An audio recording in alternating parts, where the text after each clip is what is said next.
네, 성경 봉독하겠습니다. 마태복음 21장 33절에서 46절까지 말씀입니다.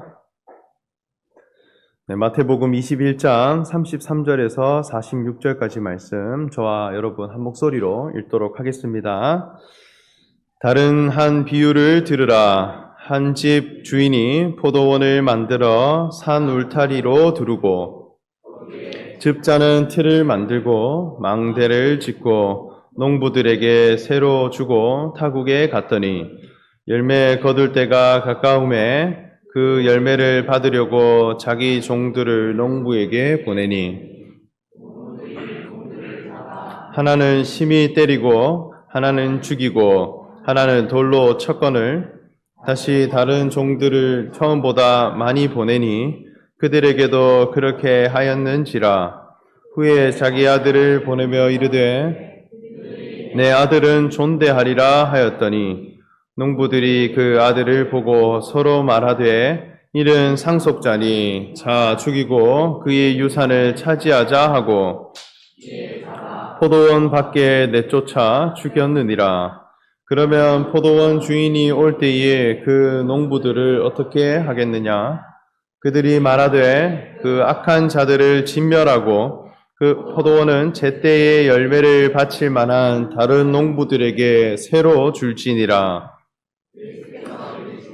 너희가 성경에 건축자들이 버린 돌이 모퉁이의 머릿돌이 되었나니 이것은 주로 말미암아 된 것이요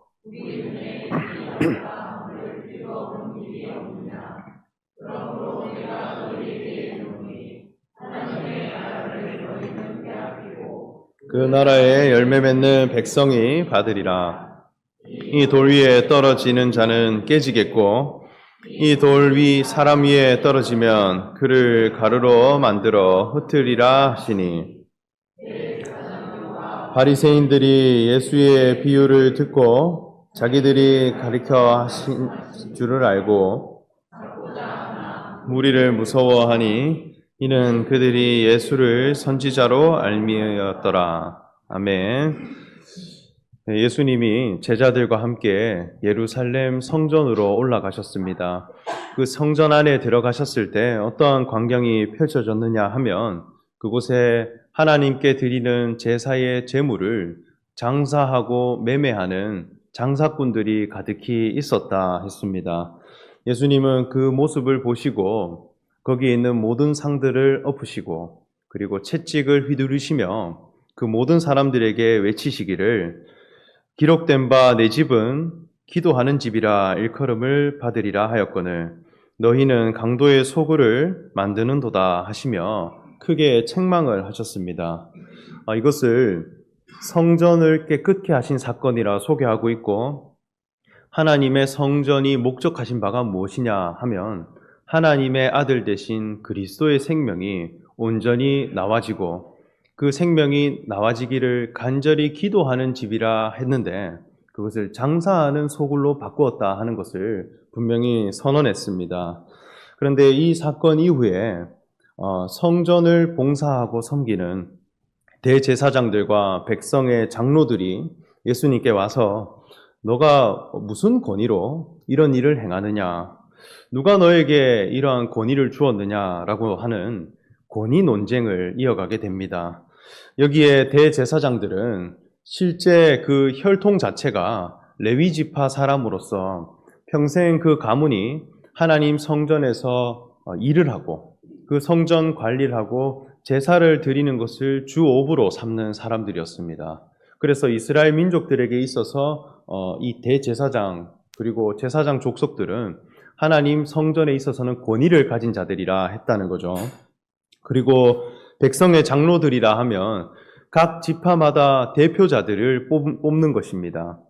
그래서 그 땅을 관할해서 어떤 법을 가지고 다스리기도 하고 행정이나 정치적인 그런 안건을 제시해서 이스라엘 백성들을 다스릴 수 있는 권위를 가진 사람들이었습니다. 그래서 이러한 대제사장들과 백성의 장로들은 하나님을 섬기는 백성들에 대해 뭔가를 가르치고 그리고 책망할 수 있는 권한이 있었는데 그 권한은 어디로부터 오느냐 할 때 공회에서 발급하는 서류가 있었습니다. 그래서 그 공회의 문서를 받아서 공적인 사람으로 가르침을 주고 어떤 것은 책망하기도 하고 심판하기도 하는 그런 가르침을 해갔다는 것이죠. 실제로 사도행전의 말씀을 보면 사울이라고 하는 사람이 그리스도인들을 핍박하는데 그 그리스도인들을 잡으러 가는 길에 공회의 문서를 받아서 공적인 사람으로 권한을 가지고 그 그리스도인을 잡으러 다메섹 도상을 걷는 중에 예수라고 하는 빛을 만나서 눈이 멀게 되는 그런 사건이 있었습니다.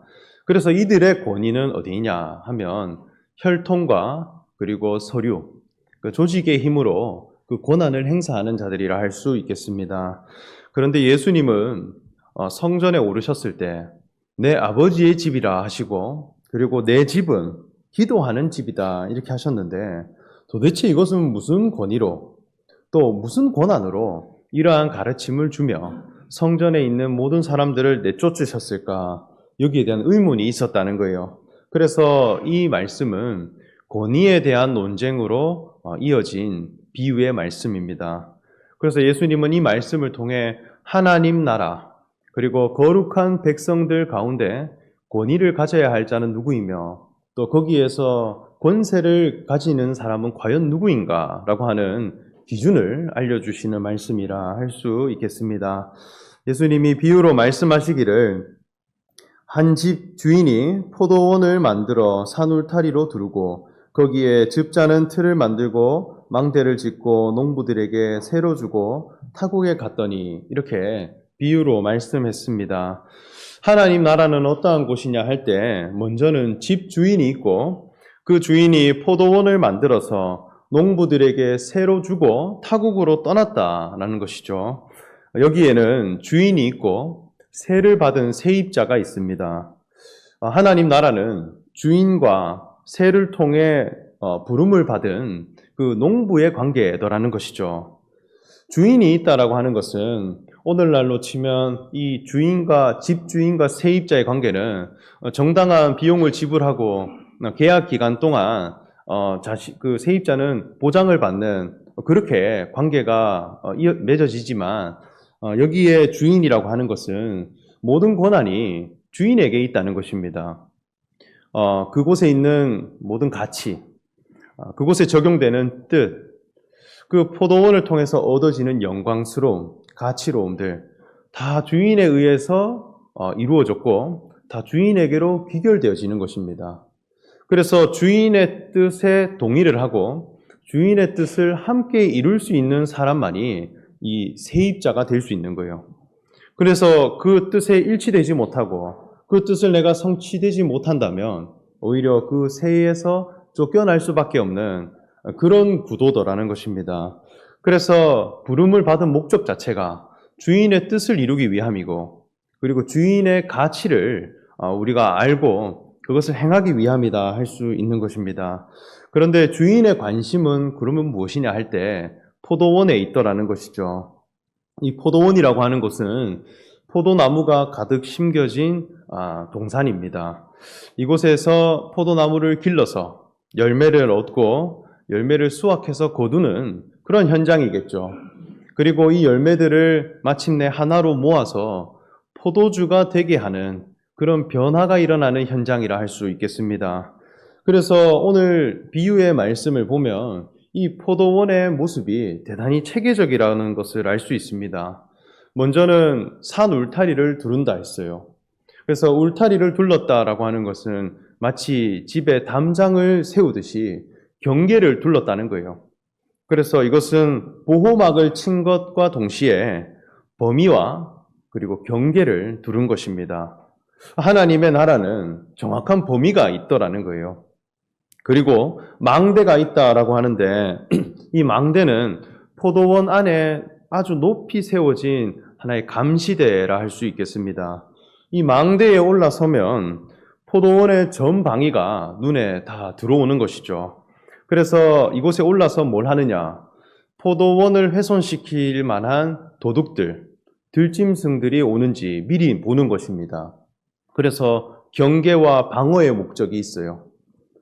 이 포도원을 망칠 만한 사람들이 누구인지 먼저 보고 지키고 신속하게 조치할 수 있는 경계 초소가 망대입니다. 동시에 포도원 안으로는 이 포도원에서 이루어져 가야 할 절차들, 그리고 여기에서 이루어져야 할 일들이 잘 진행되고 있는지 보는 것입니다. 누군가가 다친 사람은 없는지, 또 무너진 곳은 없는지, 돌봄과 살핌의 장소가 또 망대였다 할 수 있겠습니다. 그래서 밖으로는 보호를 하고 안으로는 돌봄이 있는 그런 장소가 망대이죠. 그리고 포도즙 틀이 있다라고 하는데, 이곳은 포도원에 거두어진 모든 열매들을 모아서 하나 되게 하는 최종 집결지입니다. 그래서 포도원이 굉장히 넓지만 그 다양한 포도 열매들을 다 하나 되게 하는 최종 종착지가 포도즙 틀이라 할 수 있습니다. 그래서 그곳을 가보면 아주 넓은 구덩이가 땅에 파져 있고 그 안에 포도 열매를 다 집어넣어서 농부들이 그 안에 들어가 막 짓밟는 것입니다. 우리 이불 빨래 하듯이 포도 열매들을 그 안에 넣어서 막 밟는 거예요. 그러면 포도 열매의 껍질은 터지고 또 형식은 무너지고 짓물려져서 형체를 알아볼 수 없는 것이 되는 거예요. 그러면 어떻게 되느냐? 그 포도즙 틀에 관이 하나 있는데 그 안에 포도주가 될 만한 엑기스들만 쭉 빠져나오는 것입니다.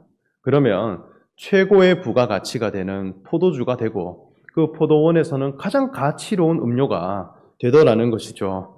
그래서 이 포도즙 틀이라고 하는 장소는 열매 입장에서는 심판입니다. 자기 형식이 무너지고 찢겨져 나가는 심판의 장소죠. 그런데 동시에 농부의 입장에서는 이것이 포도 열매들이 하나 되어져서 오히려 포도주가 되어지는 그런 변화의 현장이기 때문에 대단히 설렘이 있고 기대감이 되는 그런 장소로 여겼습니다. 그래서 포도즙 틀에서 농부들이 막 밟을 때 여기는 축제가 벌어진다고 해요. 그래서 찬양을 하고 노래를 부르고 신나게 즐긴다고 합니다. 그러니까 이런 현장들이 하나님 나라의 모습과 같더라는 것입니다. 하나님이 이스라엘 백성들을 두고 하신 말씀을 보면 이사야서 5장 7절 말씀을 보면 물은 만군의 여호와의 포도원은 이스라엘 족속이요 그가 기뻐하시는 나무는 유다 사람이라 이렇게 말씀합니다. 포도원 안에서 일어나야 할 일들을 통해 하나님이 사람에게 기대하시는 교훈에 관하여서 전하고 있다는 거예요. 이 포도나무를 잘 관찰해 보면 하나님이 사람을 지으실 때 매겨놓은 그리스도의 생명은 어떠한가라고 하는 것을 아주 잘 알 수 있는 그러한 식물입니다. 이 포도나무의 특징이라 한다면 첫째로는 이 포도나무는 이용 가치가 전혀 없습니다. 이 나무 자체를 통해서 뭔가 쓸모 있는 나무가 될 수 있느냐? 안 됩니다. 나무 굵기가 굉장히 얇고 배배 꼬여 있어서 집에 건축물이 되었다든지 하다못해 사람이 의지할 수 있는 지팡이가 되었든지 그것조차도 쓸 수가 없는 것입니다. 그래서 오직 열매 맺는 것 외에는 할 수 있는 게 없는 그런 나무입니다. 그리고 그 자라가는 과정을 보면 스스로는 성장이 안 돼요. 농부가 지지해주는 지지대를 따라 그리고 농부가 설정해준 그 가이드를 따라서 그 지지대를 타고 의지해서 자라고 그리고 그것을 따라 열매를 맺는 그런 나무가 포도나무라 할 수 있는 것이죠. 그래서 주인이 없다. 주인이 지지대를 세워주지 않는다면 그저 바닥에 주저앉아서 열매가 맺어지지 않는 그런 나무가 된다는 것입니다. 세 번째로 이러한 모든 과정을 통해서 포도나무의 열매가 맺혀지게 되고 그 열매들을 모아서 으깨고 짓눌러서 모아두게 되면 포도주가 되는 변화가 일어난다는 것입니다. 그래서 우리가 먹고 있는 여러 과일들과 열매들도 보면 그 껍질과 겉모습이 상처가 나고 훼손되어지는데 더 가치가 높은 것으로 이동될 수 있는 열매는 포도가 유일하다고 합니다. 대부분 겉표면이 훼손되고 또 상하게 되면 가치가 떨어지는데 포도 열매들은 상처나고 짓눌릴수록 그것을 모아놓으면 더 부가가치가 높은 포도주가 되어진다는 것이죠. 그래서 오직 열매를 맺기 위한 나무, 그리고 그 열매를 통해 나와진 그 포도 열매들이 포도주가 되면 거기로부터 나와지는 가치는 정말 무궁무진한 그런 나무가 포도나무라 할 수 있는 것입니다. 하나님이 사람을 지으시고 우리를 이 땅에 부르신 것 자체가 이러한 포도나무와 같은 인생으로 불렀다는 것입니다. 하나님이 우리를 쓸모 있는 존재가 되게 하기 위해 부르셨느냐? 이용 가치를 높이기 위해 우리를 부르셨는가? 그것이 아닙니다. 하나님이 사람에게 기대하시는 바는 오직 그리스도의 생명입니다. 그 그리스도의 생명이 나타나기만 하면 하나님이 기뻐하시고 영광 받으시고, 그리고 그 포도 열매들이 모여서 함께 하나 되어지는 포도주가 되듯이 하나님 나라를 닮은 신앙 공동체를 통해서 오히려 그리스도의 생명이 더 드러나게 되는 것, 이것이 하나님이 가장 기뻐하는 일이고 집주인이 가장 관심을 가지는 일이라는 것입니다. 그래서 예수님이 이 땅에 가장 먼저 오셔서 행한 기적이 가나의 혼인잔치에서 물을 포도주로 바꾼 사건이었습니다. 포도주가 풍성케 되는 사건, 예수님이 오시면 그런 현장이 펼쳐지더라는 거예요. 그래서 이곳에는 기쁨이 배가 되고 신랑과 신부의 만남이 더욱 부각되고, 그리고 슬픔은 잊혀지고 기쁨은 계속 유지가 되는 그런 음료가 먼저 나타나더라는 것이죠. 그리고 최종적으로 예수님이 십자가로 가시기 전 제자들을 부르시고 제자들에게 나누시며 포도주를 나누셨다. 그리고 말씀하시기를 이는 내 피니 받아 마시라 했습니다. 그래서 포도주를 먹어서 그것이 너와 일치되어지는 사건, 이것이 예수님이 제자들에게 명하시는 가르침이었다는 것입니다. 우리가 예수 그리스도 그분을 본받아서 하나님 앞에 이 열매를 내어드릴 만한 그런 존재가 되고, 그리고 그 열매들이 자라서 포도주가 되어져가는, 함께 열매들이 만나서 그 포도주 틀에서 짓눌리고 으깨어져서 자기 열매 형체는 사라지고 포도주라고 하는 그 생명이 더욱 풍성케 되고 그것으로 가치를 높여가는 그러한 모습들이 우리에게서 펼쳐지기를 기대하는 마음으로 부르시고 이 땅에 세를 주셨다는 것입니다. 그래서 생명과 본성이 이루어지게 되고 그리스도의 생명이 내게서 나타나게 되면 여기에는 권능이 나타납니다. 포도주는 하나님께 올려드리는 제사의 제물이 되었습니다. 거룩한 제물로 칭함을 받았다는 것입니다. 그래서 제사장이 이스라엘 백성들을 불러 모아서 제사를 올려드리는 그 번제단에 불을 지펴 포도주를 붓게 되면 그것을 전제라는 제사로 드렸다는 거예요. 그러면 그 포도주의 향기와 알코올들이 그 제단 주변에 퍼지고 이스라엘 백성들 안으로 들어가게 되면 기쁨과 감사함이 넘쳐서 기쁨의 잔치가 이루어지게 되더라는 것입니다. 모든 백성들을 하나로 모아 기쁨이 되게 할 수 있는 그 향기가 포도주로부터 나오더라는 것이죠. 그리고 이 포도주는 사람의 상처를 치료할 수 있고 회복시킬 수 있는 치료제였습니다. 그래서 사람의 본래의 모습으로 돌려줄 수 있는, 그리고 서글픔을 가지고 아픔을 가진 사람이 이 포도주를 마시게 되면 그 서글픔은 잊혀지게 되고 아픔은 잊어버리게 되고 기쁨으로 화해어지게 되는 그런 내면의 변화를 주도하는 것이 포도주라는 것입니다. 그래서 이것은 대단히 신비로운 음료이고 이스라엘 백성들을 하나 되게 할 수 있는 음료이며 또 사람을 회복시켜 갈 수 있는 거룩한 재료다. 이건 최고의 가치다. 그렇게 여겼다는 것입니다. 그래서 주인이 포도원을 세웠다라고 하는 것은 주인에게 있어서 가장 중요하고 가장 관심을 두는 것이 이 포도 열매와 이 열매로부터 나와지는 포도주로 변화되는 사건, 그것에 있다는 것입니다.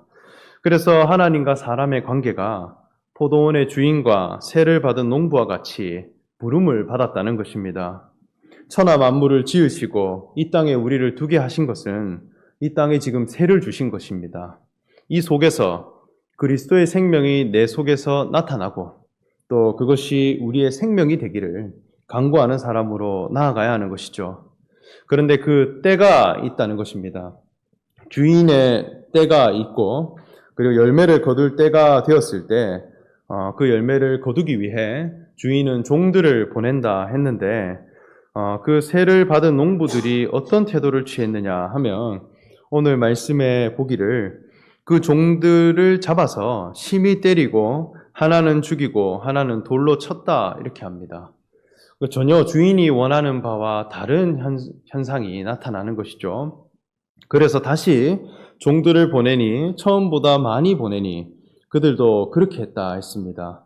이후에 주인은 자기 아들을 보내어 아들을 보내면 내 아들을 존대할 것이라 그렇게 여기고 마침내 아들을 보냈더니 농부들이 그 아들을 보고 서로 말하되 이는 상속자니 죽이고 그의 유산을 차지하자 하고 이에 잡아 포도원 밖에 내쫓아 죽였느니라 이렇게 말씀합니다.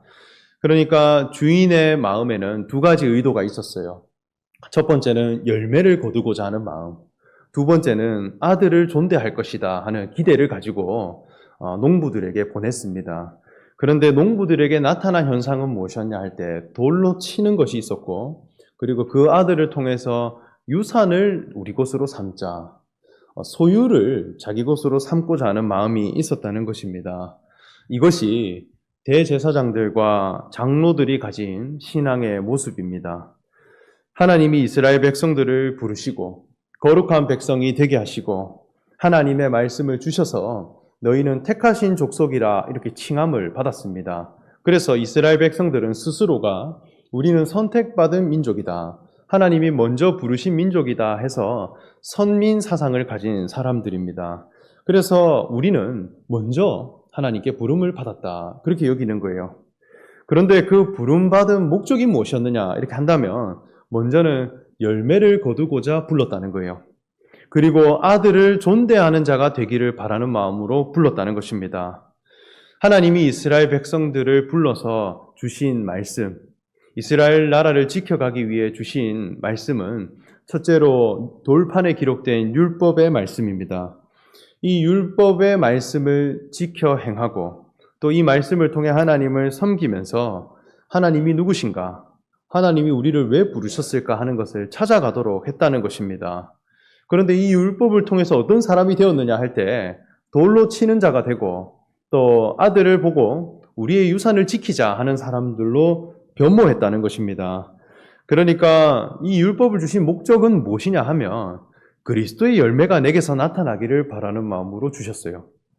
두 번째로는 이 열매를 맺는 데 있어서 나는 어떤 것을 선택해 가야 될까 할 때 그 아들을 보고 그 아들을 힘입어 나도 그리스도의 생명을 가진 자가 되기를 그런 마음으로 흘러가도록 우리를 부르셨다는 것입니다.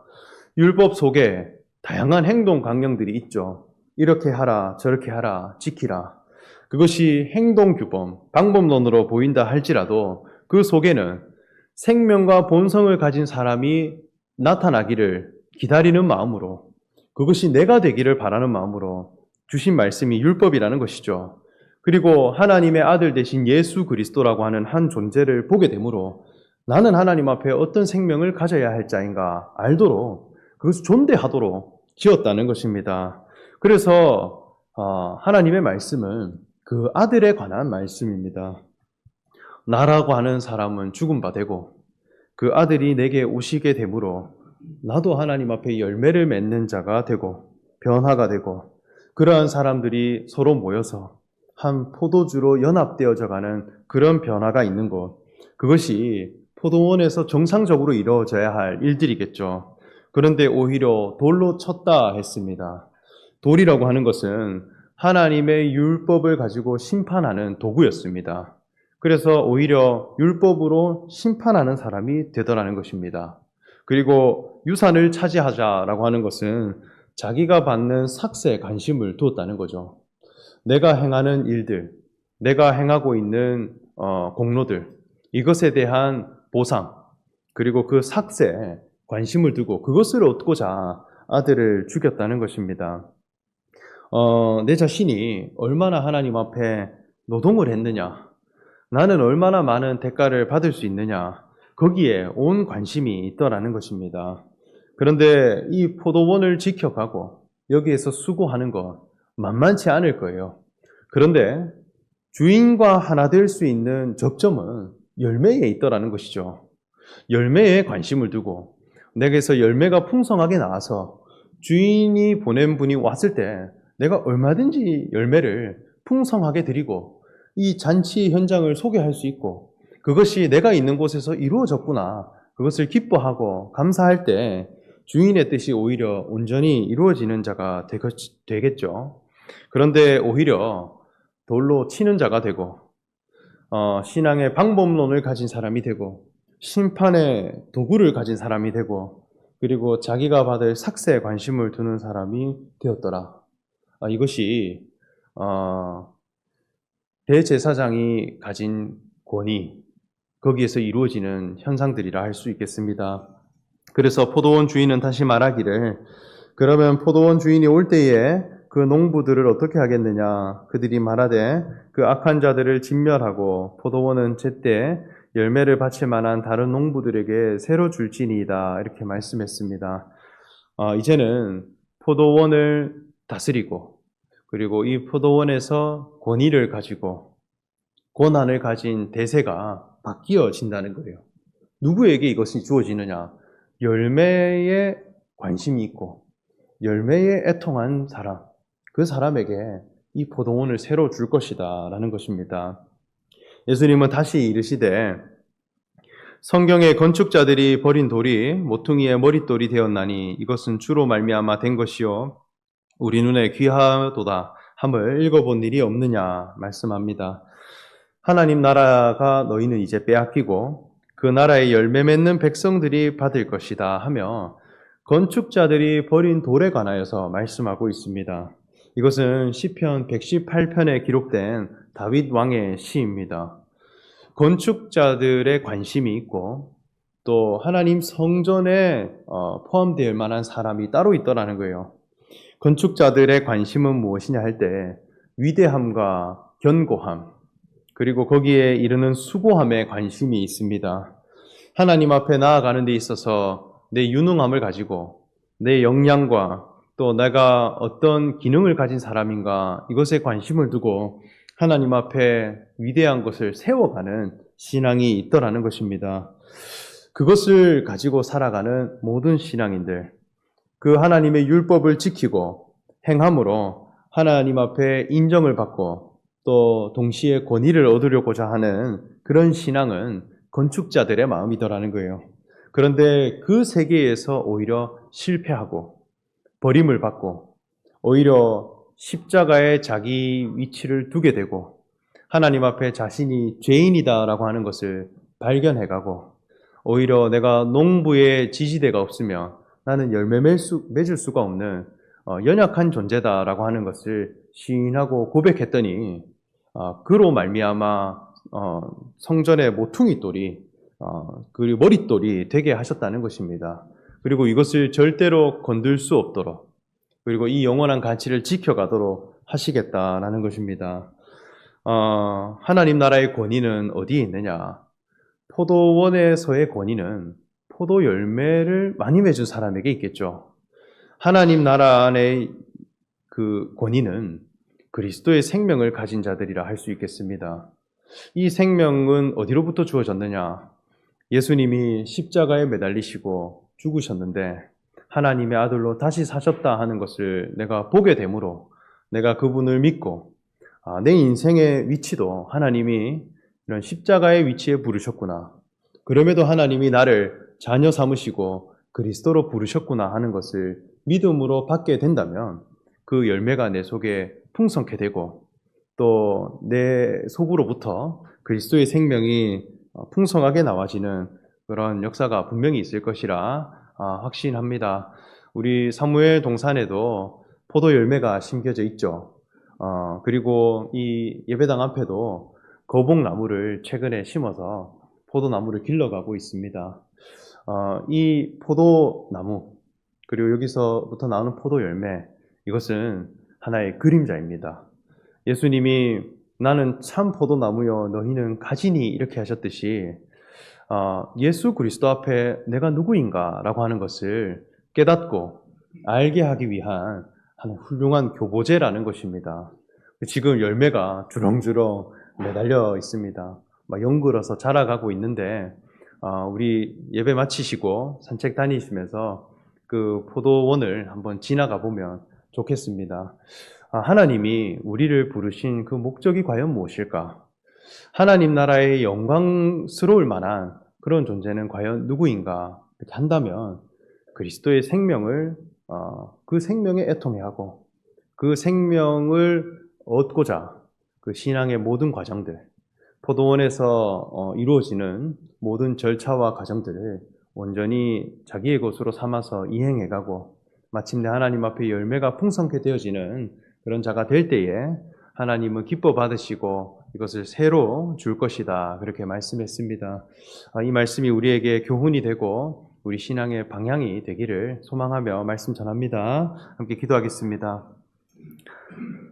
사랑의 하나님, 예수님께서 우리 가운데 오셔서 보여주신 그 신앙의 기준이 무엇인가 하는 것을 우리가 날마다 묵상하는 자들이 되기를 원합니다. 우리가 스스로의 힘과 능력으로 하나님 앞에 늘 쓸모 있기를 원하고 역량을 가진 자가 되기 원하고 그것으로 늘 인정받기를 원하는 그런 사람들이었습니다. 그러나 하나님 나라의 영광스러움과 하나님의 관심은 오직 그리스도의 생명에 있다라고 하는 것과 그리고 그 생명이 우리 속에 풍성케 되는 것, 그것에 있다 하는 것을 예수님이 십자가를 통해 보여주셨습니다. 우리가 그 신앙의 기준을 늘 묵상하는 자들이 되게 하시고 이스라엘의 온 백성들이 하나 되게 할 수 있는 그 공의가 어디로부터 오는 것인가 할 때 그 포도 열매를 풍성케 내어드리는 것, 그것에 있다 하는 것을 늘 우리가 생각하고 그 길을 걸어가는 자들이 되기를 원합니다. 대제사장들과 백성의 장로들의 신앙과 같지 않게 하시고 오히려 십자가로 내 자신을 내어놓는데 그리스도의 생명이 풍성케 되어지는 그 모든 과정들을 우리에게 허락하셔서 하나님 나라의 영광을 보고 누릴 수 있는 복된 사람들이 다 되게 하여 주시옵소서. 감사드리며 예수님의 이름으로 기도합니다. 아멘. 찬송가 213장 찬송하겠습니다.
주의 진리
아멘.